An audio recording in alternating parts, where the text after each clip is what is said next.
I'm McKee, I'm 50 years old, and I'm from Philadelphia, Pennsylvania. Jiu-jitsu is a big part of my life, has been for almost 2 decades now. When I'm on the mat, it really is my therapy, and it's a stress reliever, and that's probably my biggest passion in life right now. I've always been involved in the martial arts to some extent or another. I did some boxing in high school.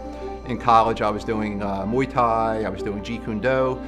And then in the early 90s, with the beginning of the UFC, I was exposed to Jiu-Jitsu, and I thought it was just a great art.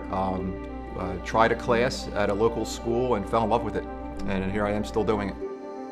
At the age of 40, I went in for a routine physical to my primary care physician. He did some routine blood work, and it came back, and my PSA was high. My grandfather, my father, and my 4 uncles all had prostate cancer, so there is a genetic component to it. After all the testing, it turned out that I did have prostate cancer.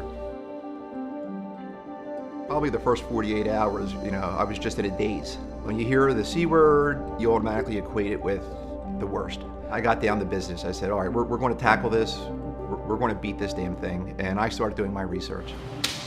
I just talked to a lot of doctors and a lot of hospitals, and I landed on Dr. Viterbo at Fox Chase, who I found out was an expert in the field. She had done hundreds and hundreds and hundreds of these procedures, and based on all the research I did and the discussions I had with other doctors, she was the right person for the job, and Fox Chase was the right center to get it done.